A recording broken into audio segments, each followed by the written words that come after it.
is injected into your arm, we now know that only 25% of it actually stays in your arm. And the other 75% is literally collected by your lymphatic system and fed into your circulation. So these little packages of messenger RNA, and by the way, in a single dose of a Moderna vaccine, there are 40 trillion messenger RNA molecules, 40 trillion that are injected into your arm. So 3/4 of these are connected by the lymphatics. They go into your bloodstream in these little packages that are designed to be absorbed into a cell. But obviously when something's in your circulation, the only cells that they're going to get absorbed into is the cells around your blood vessels. And the place where absorption happens is in the capillary networks. In other words, these are the tiniest vessels where the blood slows right down. These are tiny, tiny vessels. So these little packages of genes are absorbed into the cells around the blood vessels, that's the vascular endothelium. The packages open, the genes are released, your body then gets to work reading these genes and manufacturing trillions and trillions of COVID spike proteins. Because even though you get 40 trillion genes, each gene can produce many, many COVID spike proteins. So, and the purpose of the spike proteins is that your body recognizes this as a foreign protein and will make antibodies against it so that you're then protected against COVID. That's the idea. But here's where the problem comes. In a virus, in a coronavirus, that spike protein becomes part of the viral capsule. In other words, it's part of like the cell wall around the virus, called the viral capsule.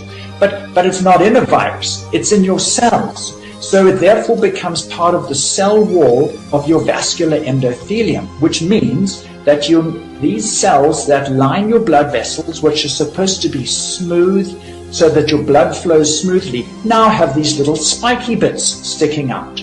So it is absolutely inevitable that blood clots will form because your blood platelets circulate around in your vessels, and the purpose of blood platelets is to detect a damaged vessel and block that vessel to stop bleeding.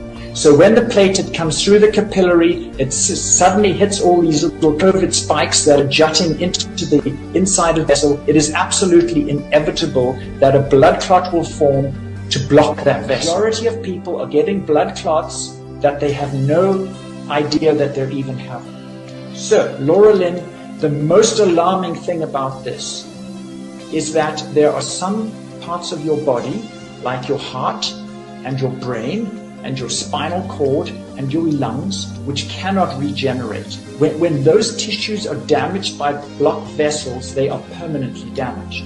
So I now have six people in my medical practice with what we call reduced effort tolerance, which means that they just get out of breath much more easily than they used to.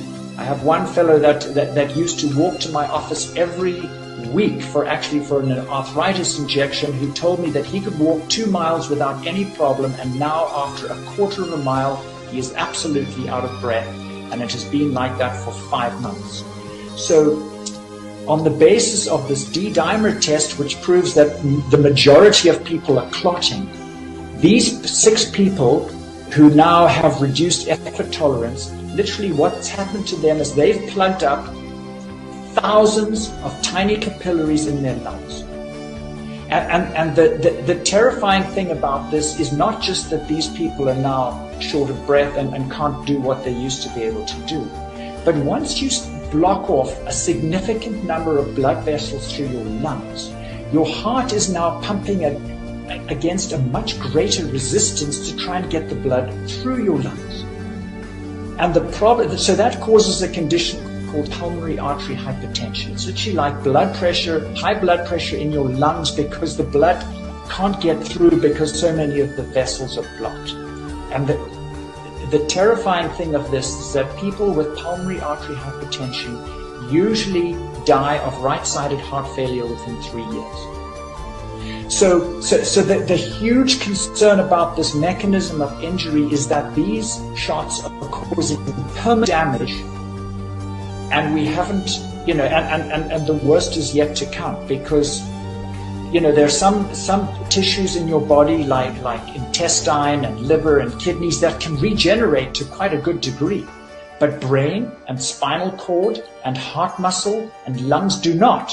When they're damaged, it's permanent. Like all these young people who are now getting myocarditis from these shots, they have permanently damaged hearts. It doesn't matter how mild it is, they will not be able to do what they used to be able to do because heart muscle does not regenerate. So this is the terrifying concern, and not only is the long-term outlook very grim, but with each successive shot, the damage will add and add and add. It's going to be cumulative because you're progressively getting more and more damaged capillaries.